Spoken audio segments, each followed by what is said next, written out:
development, so that when you make that decision, it's not that you later on discover there was an environmental issue, or there was a political issue, or there was a geological issue, or there was a habitation issue. So how do you actually, and we've got close to about, I think, 2,000 different layers of input, which allows then for faster decision making where infrastructure is concerned, and that's actually beginning to have an impact on the ground, and I will give you some examples to tell you why.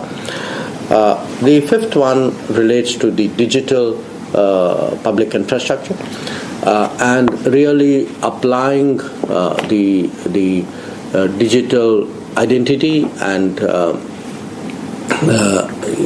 for governance purposes, as well for business purposes, as well as for delivery of benefits and services.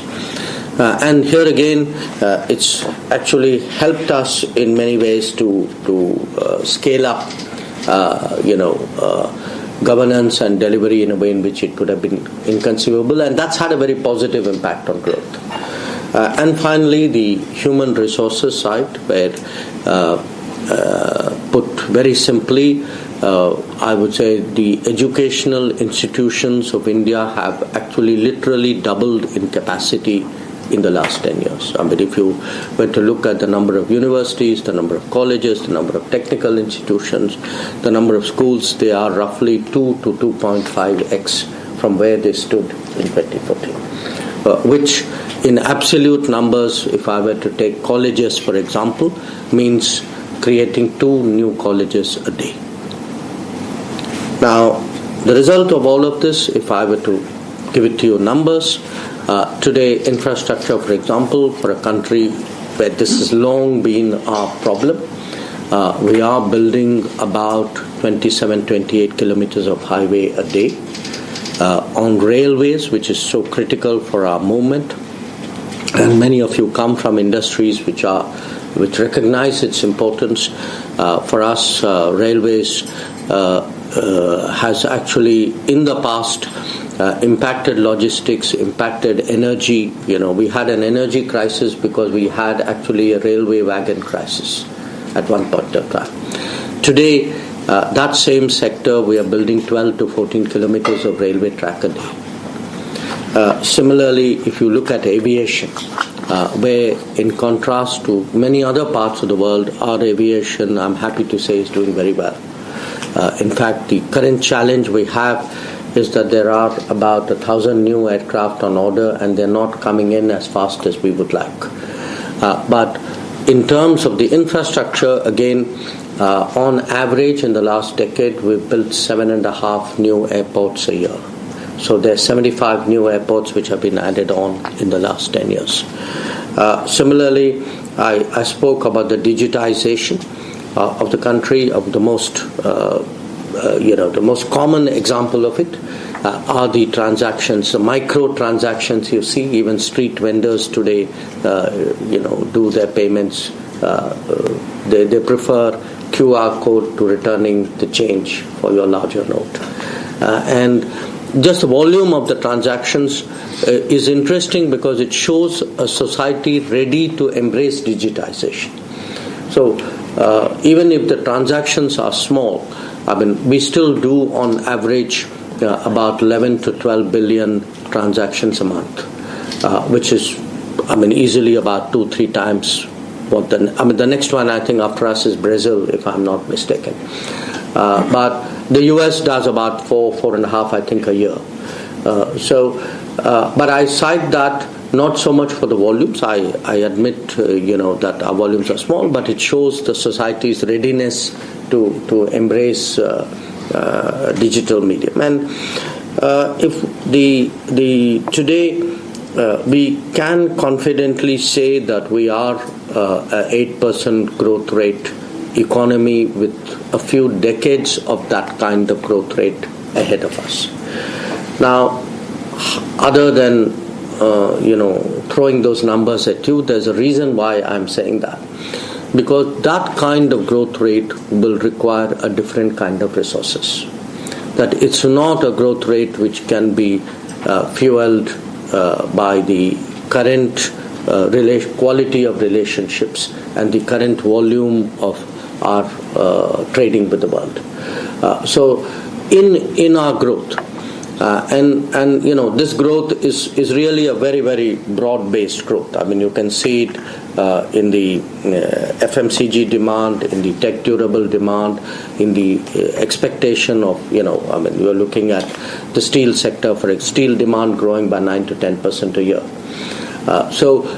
Given all of this, we are actually, for us, those partners who have the natural complementarity to support this growth or to partner this growth. I think they have a certain special importance in our eyes, and certainly I think you would agree that Australia qualifies to be one of them.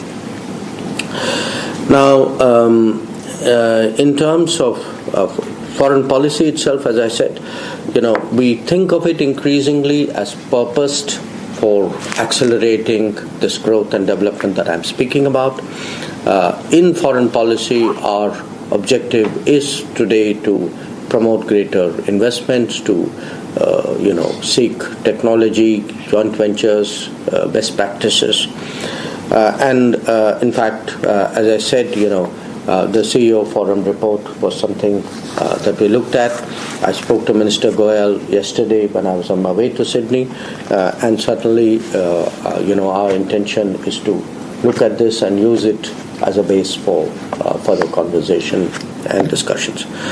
Now, having spoken about India, I am the foreign minister, so it would be remiss of me not to speak a little bit about the world.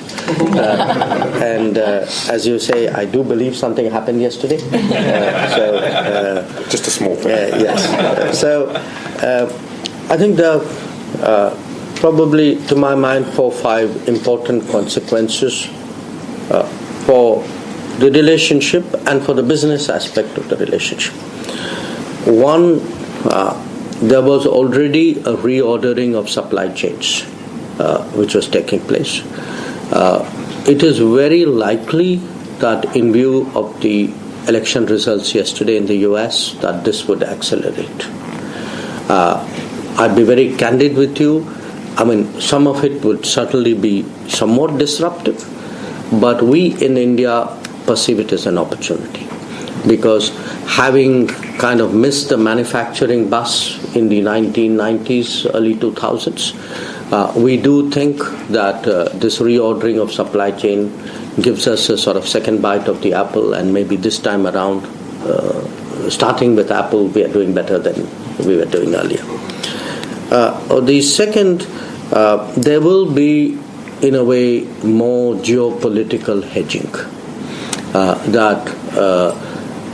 What will inevitably happen as a consequence of policies which we can, at least those parts of it we can safely predict, will be many more of us would be seeking more relationships to keep life stable. The third pertains to the digital side, and the digital side now pretty much covers everything. And what has happened, what has been happening and will continue to intensify is issues about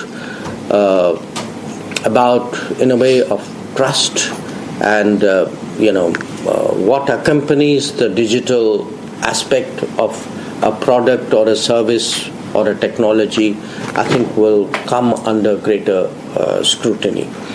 And it will reflect itself in different fields. I mean, you've seen that already in semiconductors, where there's a very conscious attempt at diversification of production, and the drive towards AI will further accelerate this. Digital payment platforms, for example, would become, in a sense, more valuable, but also, which platform to use with whom becomes an important question. A fourth one, to my mind, is mobility of talent and skills, because even as there is a re-globalization or reworking of the current architecture. Apart from the technology changes, I think the demographic unevenness of the world is beginning to bite us.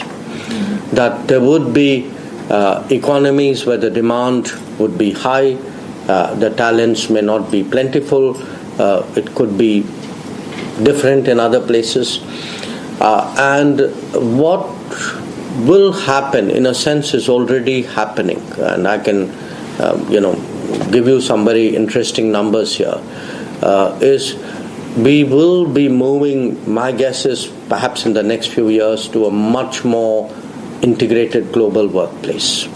That many countries, and it'll be, to my mind, even a United States under Donald Trump, will make a distinction in immigration and mobility. That for them,